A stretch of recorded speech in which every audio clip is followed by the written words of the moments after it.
بسم اللہ الرحمن الرحیم۔ 4 نومبر 2010 کی صبح 440 مسافر اور 29 عملے کے ارکان سنگاپور کے چانگی ہوائی اڈے سے قانٹس ایئر لائن کی پرواز میں سوار ہوئے۔ پرواز کا آغاز لندن سے ہوا تھا اور سنگاپور میں 2 گھنٹے تک پرواز ایندھن بھرنے کے لیے رکی تھی اور اس کی آخری منزل آسٹریلیا میں سڈنی کا شہر تھا۔ سڈنی کا سفر تقریباً 7.5 گھنٹے کا ہونا تھا، لیکن مسافروں کو معلوم نہیں تھا کہ آج وہ سنگاپور سے بہت زیادہ دور نہیں جا سکیں گے۔ اس پرواز کے لیے استعمال ہونے والا جہاز ایئر بس 380 صرف 2 سال پرانا تھا۔ یہ قانٹس ایئر لائن کو دیے جانے والے 6 ایئر بس 380 میں سب سے پہلا جہاز تھا۔ اب تک مسافر بردار ہوائی جہازوں میں یہ سب سے بڑا جہاز ہے۔ جہاز کے اندر بے شمار کمپیوٹرز، ہزاروں سینسرز کے ساتھ جڑے ہوئے ہیں جو پائلٹس کو کاکپٹ کے اندر جہاز کی ریئل ٹائم سچویشن دکھاتے ہیں، اور یہ اس وقت ایک انتہائی قابل اعتبار اور محفوظ ترین ہوائی جہاز سمجھا جانے لگا ہے۔ آج اس فلائٹ کے لیے کاکپٹ میں 5 پائلٹس موجود تھے۔ نارملی فلائٹ کے اندر ایک کیپٹن اور ایک فرسٹ آفیسر ہوتا ہے۔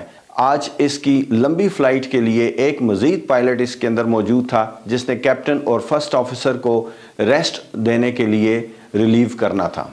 کاکپٹ کے اندر 2 انتہائی تجربہ کار چیک پائلٹس بھی موجود تھے جو کہ ایک روٹین کی ٹریننگ ایکٹیویٹی کے لیے آئے تھے۔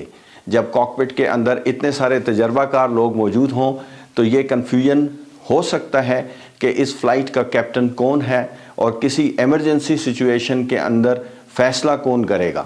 اسی بات کے پیش نظر کیپٹن نے فلائٹ کے آغاز پر ہی یہ واضح کر دیا کہ آج اس فلائٹ کا کیپٹن میں ہوں اور میرے بعد میرا فرسٹ آفیسر ہے اور باقی فلائٹ کرو نمبر 3 پر آتا ہے۔ کاکپٹ میں لیفٹ ہینڈ سیٹ پر کیپٹن رچرڈز بیٹھے تھے جو 53 سال کی عمر میں ایئر بس 380 پر 15,000 گھنٹے سے زیادہ کا فلائنگ ٹائم کا تجربہ رکھتے تھے۔ فرسٹ آفیسر میٹ ہکس جن کا ایز کیپٹن اس جہاز کو اڑانے کا 12,000 گھنٹے کا تجربہ تھا۔ کاکپٹ میں موجود دونوں چیک پائلٹس کا کام نارملی فلائٹ کرو کو وقتاً فوقتاً چیک کرنا ہوتا ہے تاکہ پائلٹس کے معیار کو پرکھا جا سکے اور برقرار رکھا جا سکے۔ تقریباً 9:45 بجے صبح یہ ایئر بس 380 سنگاپور سے سڈنی جانے کے لیے پش بیک ہوا۔ کیپٹن نے 9:55 پر جہاز کو رن وے پر لائن اپ کیا اور ٹیک آف کے لیے جدید ترین 4 رولز رائس انجنز کو فل تھروٹل فل پاور پر پش کر دیا۔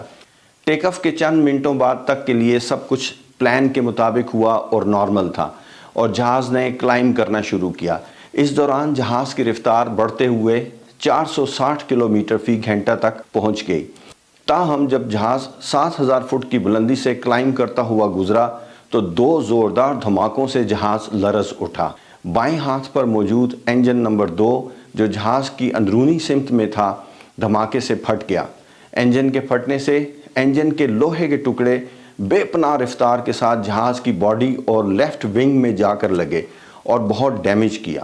اس ریڈ ہاٹ انجن میں سے فیول باہر نکلنے لگا۔ اگر یہ فیول تباہ ہونے والے انجن کے ساتھ ٹچ ہو جاتا تو جہاز میں آگ لگ جاتی اور یہ جہاز میں موجود تمام مسافروں کے لیے موت کا پروانہ ثابت ہو سکتی تھی۔